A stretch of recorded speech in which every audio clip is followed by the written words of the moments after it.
que nunca mais, a gente quer que nunca mais algumas coisas aconteçam, algumas coisas não aconteceram. Eu gostaria de fazer um pedido ao Adriano, porque assim, eu fiquei extremamente emocionado de ouvir a voz do Rubens Paiva. E eu vou dizer por quê, assim, eu tenho 36 anos e eu cresci ouvindo meus pais falando, cadê o Rubens Paiva? Não tinha Rubens Paiva, enfim. E a gente sabia que era uma liderança progressista, era uma pessoa lúcida, uma pessoa muito articulada. E assim, eu gostaria de saber, pedir para o Adriano deixar a gravação. Está aqui, está aqui. E assim, como vocês estão pensando em articular uma divulgação dessa gravação, como que isso vai ser feito, porque é um documento que realmente me comoveu as minhas lágrimas. Ela está à disposição, ela já está disponibilizada. Ela, na semana que o Paulo Malhães foi depor lá na Comissão Nacional da Verdade, o coronel Paulo Malhães, ela foi descoberta no Arquivo Nacional, ela veio à tona, ela está à disposição no meio de tudo, mas todo o material que nós trouxemos já está disponibilizado aqui, já foi copiado, tudo. Inclusive, se a hora que terminar, se você quiser abrir todo o nosso material, que nós digitalizamos, está à disposição da universidade. Está tudo à disposição.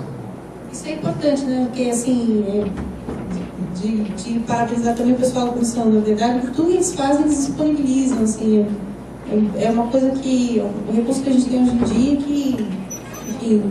Até mesmo, professor, eu digo uma coisa, eu vim aqui hoje nesse formato que me foi oferecido para vir aqui hoje, de evento, né? Então tinha todo um ritual, uma mística, um Paris e tal, mas eu estou me dedicando em período integral a isso, né? Então, por exemplo, se precisar vir com outro formato, mais sistemático, um grupo menor ou em sala de aula e tal, a gente pode fazer um planejamento de uma coisa mais, assim, pegar os 21 anos, dividir em blocos, né? Fazer uma coisa na forma de curso mesmo, né? Então, nós estamos à disposição. Esse pessoal do campo está fazendo um trabalho maravilhoso, eles só apresentaram uma amostra, né? Então, isso aqui é uma coisa muito longa, tem muito material, muita pesquisa, e nós estamos à disposição. Hoje... Nós poderíamos pensar, né, Ricardo, mais para frente, de aprofundar, assim, com o Gabriel, Adriano, com o René, trazer para fazer curso mesmo, né, em parte das nossas disciplinas, talvez. Não, tem até outras pessoas que têm essa disponibilidade. Para comentar dos outros grupos, né? Então, nós estamos aqui com o grupo de trabalho em impressão no campo. Então, o movimento estudantil, o movimento operário, mesmo que talvez seja uma realidade um tanto distante, falar, né, do movimento operário, que tenha sofrido aqui na região, mas de qualquer maneira... Não, isso é importante que você falou. Por exemplo, o movimento operário é o grupo 13 da Comissão Nacional da Verdade. Nós vamos estar em Araraquara, nós vamos estar na Unesp de Araraquara, com o Maurício Konverbitsky, que é um estudioso argentino que estudou o papel da contribuição das empresas multinacionais para o golpe na Argentina. A gente está conseguindo levar ele para a Unesp de Araraquara no dia... só um minutinho, estou conseguindo acabar o material. Então é o seguinte, o Horácio Verbitsky vai estar...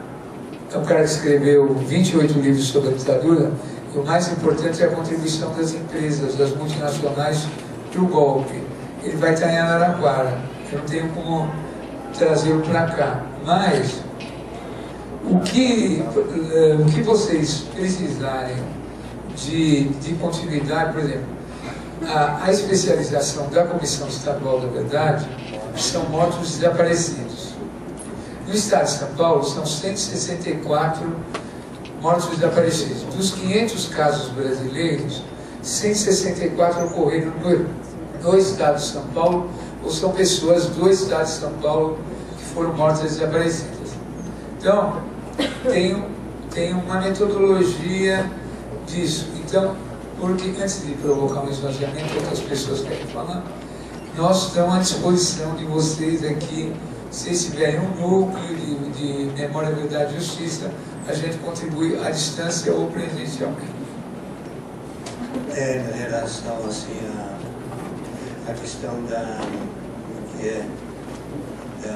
hoje do controle, né, dos movimentos sociais, hoje como se coloca isso várias medidas hoje, né, com novas leis que continuam, vamos dizer, continuando assim, posturas, né, da ditadura militar. Uma das questões por exemplo, hoje que acontece no Congresso, tudo, né, as leis propostas assim de antiterror. E naquele momento assim não falei isso, mas também o que nós sofremos muito hoje é a questão da criminalização daqueles que lutam, dos movimentos sociais. Nós assim, o próprio MST, assim, nós passamos por 3 CPIs. E nesse momento nós temos trabalhadores lá no Paraná presos, gente de cooperativas, etc. Isso aí, né? Então, assim, estamos o tempo todo, assim, muito assim, sob o crime da criminalização. É um tipo de coisa que tinha na ditadura militar, né? Vamos dizer assim, uma das coisas fundamentais foi cortar qualquer mobilização popular, né, do povo, a mobilização. E aí, se você elimina isso aí, nada vai para frente, né? Nenhuma luta vinga, né? Hoje, reforma agrária, tudo, né? Quer dizer, naquele tempo foi isso aí, né? Eliminar a organização social. E hoje, assim, com as manifestações que nós tivemos em junho, ano passado e tudo, né? Também se tentou isso, está se levantando isso. E então, esse perigo, toda hora está aí, né? Eles querem nos cortar por aí, né? Da organização social. Cortar isso, né? Coibir a mobilização. E outra questão, assim, gostei muito assim desta proposta assim, das medidas reparativas de reparação, né?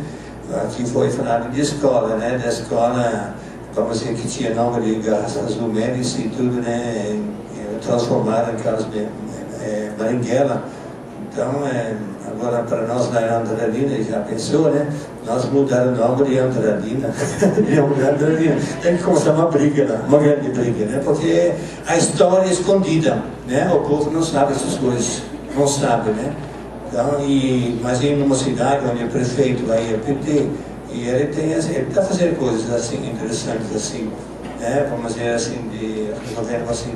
Mas então isso esconde um pouco assim a consciência, né? A reflexão crítica, né? Sobre todas essas coisas. Né? E depois assim aquilo que você falou aí, né? Da história, nós temos que levantar, né? Vamos dizer tudo que aconteceu, esses gráficos e tudo, né? Escrever essas coisas assim, isso são lições para frente também, né? Por exemplo. Alguém quer perguntar mais alguma coisa? Não,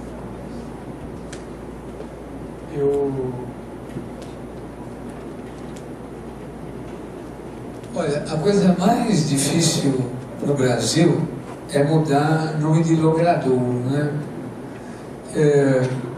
Nome de logrador, por exemplo, a estrada Castelo Branco é uma estrada estadual, evidente, né?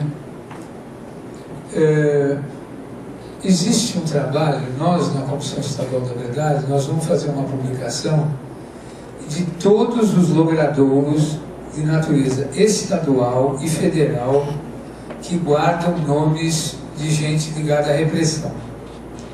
Estamos tentando fazer um trabalho junto aos municípios, né? Aos municípios.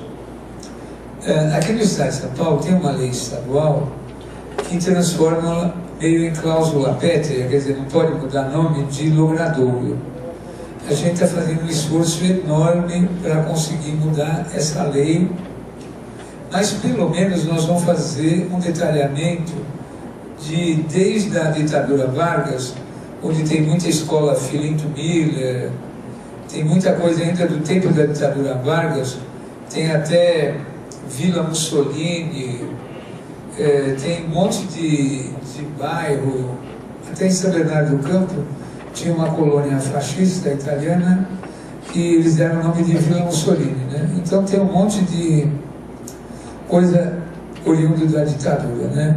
Então, essas coisas são muito difíceis, mas só para vocês terem ideia, a Comissão da Verdade do Estado de São Paulo não tem nenhum apoio do governo do Estado de São Paulo, nenhum pesquisador, nada. Até o arquivo estadual, quando nós descobrimos o livro do Dobbs, os livros de entrada do Dobbs, eles trocaram o diretor do arquivo e nós nunca entramos mais lá dentro. Então, mas eu só queria dizer o seguinte: depois de 50 anos, para concluir, é a primeira vez no Brasil que a ditadura foi tratada como ditadura. Nos 50 anos que antecederam, era chamado de revolução, de isso, daquilo, tinha comemoração nos quartéis, ordem do dia. Né? Isso não quer dizer que os resquícios da ditadura não terminaram. As polícias militares, os batalhões, os grupos de extermínio, a pena de morte. Agora, também é um absurdo, do ponto de vista teórico, dizer que nós estamos numa ditadura. Porque quem acha que a gente está numa ditadura, ou não tem clareza do que foi a ditadura, como ela se implementou e das barbaridades que ela fez, e vai fazer que nem na Guerra Civil Espanhola, que os comunistas, os socialistas e os anarquistas ficaram se degladiando entre si, dando tiro nas costas, e os fascistas venceram. Esse erro não pode ser cometido. Se nós, que estamos no campo da esquerda, começarmos a nos denunciar, é tudo que a direita precisa. Tudo que a direita precisa. Ela está com seus organismos intactos, as propriedades, enfim. Então, eu acho que tem um absurdo teórico, que é o absurdo da Guerra Civil Espanhola, que propiciou a ascensão do Franco e depois do Mussolini, do Hitler, que foram os socialistas, os comunistas e as pessoas de bem se degladiarem. Então é muito interessante aquele poema que diz, né? Começaram a aprender os comunistas e eu não me incomodei porque eu não era comunista. Começaram a aprender os judeus, começaram a aprender os cristãos. Então, essa divisão, essa barbárie, chama barbárie,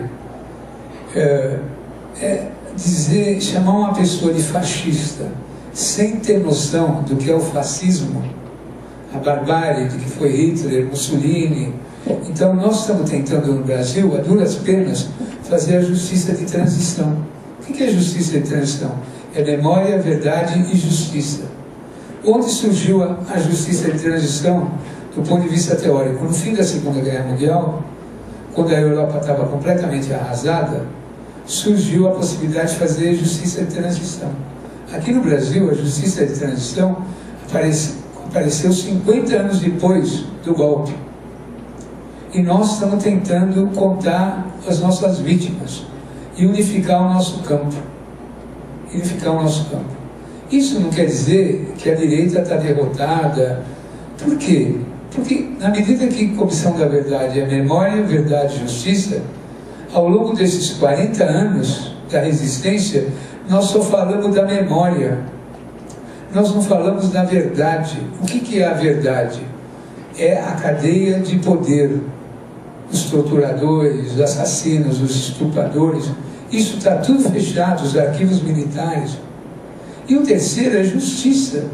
E a justiça só vai haver se a verdade aparecer. Então, com muito custo, as pessoas conseguiram guardar a memória. 2014 tem que ser o ano da verdade, das cadeias de comando, para a gente chegar na justiça. E todo crime que não é punido, todo crime que não é conhecido, pode ser repetido. E é o que acontece no Brasil, quando as forças de direita se reorganizam, propondo um novo assalto ao poder. E devido ao nosso grau de desmobilização, de desconhecimento da realidade, isso é muito propício, é um campo muito propício. A criminalização dos movimentos sociais, a judicialização da política.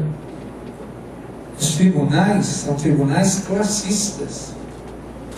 Classistas. Eles têm uma direção clara. A justiça brasileira é eminentemente classista. O poder da mídia está intacto e cada vez maior. E eles é que decidem o futuro do país. Então, se nós nos começarmos a nos atacar, e se nós dissermos, você é fascista, você é comunista, você é reformista, você é trotskista, você é anarquista, e cada um com o dedo apontado, com o mesmo dedo da delação, o único lugar que nós vamos parar é na cadeia, no exílio ou na morte. A delação é o método dos torturadores, dos fascistas.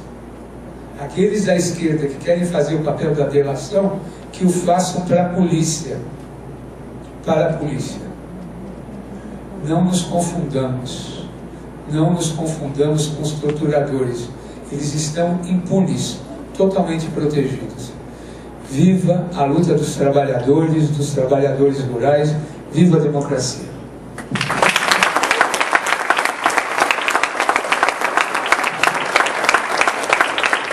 Bom, novamente agradecemos àqueles que compuseram a mesa de hoje. Lembramos a todos que estão aqui para participem das nossas próximas mesas. Amanhã é o dia que vamos discutir o movimento estudantil com um ex-estudante aqui da FCT e com a professora Maria Ribeiro do Vale, lá de Araraquara, que vem pesquisando isso. Então, boa noite a todos e a gente se vê por aí. Eu pediria a atenção de vocês, já retornamos.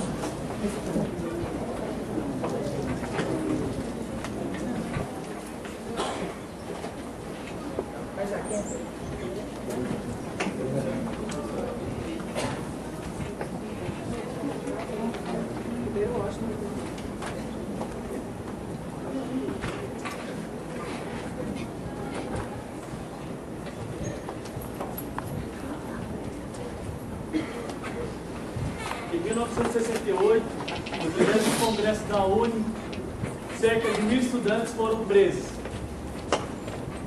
Em 2009, após a ocupação do prédio, buscando a construção do R1, 9 estudantes são processados na FCT-UNESP.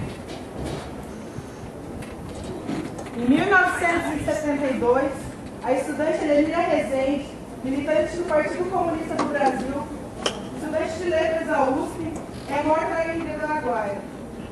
Declarações de ex-presa política Elza Lima, em auditoria, afirma: Helenira, ao ser atacada por 2 soldados, matou um deles e feriu o outro. Metralharam-a nas pernas e torturaram barbaramente até a morte. 2013, 113 estudantes foram presos em ocupação no prédio da reitoria da Unesp. Durante a operação, houveram várias denúncias do abusivo poder da tropa de choque, que utilizou a força bruta, quebrando portas e vidros, gerando pânico local. Lembrando que eles não tinham qualquer tipo de mandato para entrar no prédio. 1964, o Congresso Nacional aprova o projeto Suplicy, que extingue com as UNE e proíbe o movimento estudantil. 2014, a direção da FCT-UNESP, através da portaria 257 de 2010, proibiu a realização de atividades culturais na recepção dos calouros, ameaçando os estudantes de punição caso o evento ocorresse. Nas ruas, nas praças, quem disse que sumiu? Aqui está presente o movimento estudantil. Nas ruas, nas praças, quem disse que sumiu? Aqui está presente o movimento estudantil. Nas ruas, nas praças, quem disse que sumiu? Aqui está presente o movimento estudantil. Nas ruas, nas praças, quem disse que sumiu? Aqui está presente o movimento estudantil.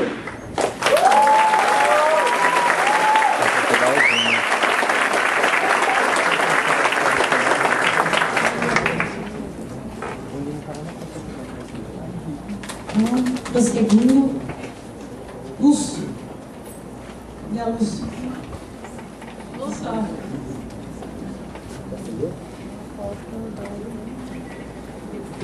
Nossa, claro. Boa noite. Meu nome é Paula Vermesch, eu sou professora de História da Arte e da Arquitetura do Departamento de Geografia desta faculdade. É uma grande honra receber os convidados da nossa mesa hoje e também uma satisfação imensa prosseguir com a nossa semana, com o nosso evento. Recebê-los aqui. Então, eu não vou me estender muito, eu só vou apresentar os nossos convidados de hoje. O tema desta mesa, hoje nós vamos falar sobre o movimento estudantil durante a ditadura civil/militar, o regime de exceção, regime autoritário de 64 a 89, praticamente, assim, com todas as discussões a serem feitas. Então, em primeiro lugar, eu quero apresentar a professora Maria Ribeiro do Vale.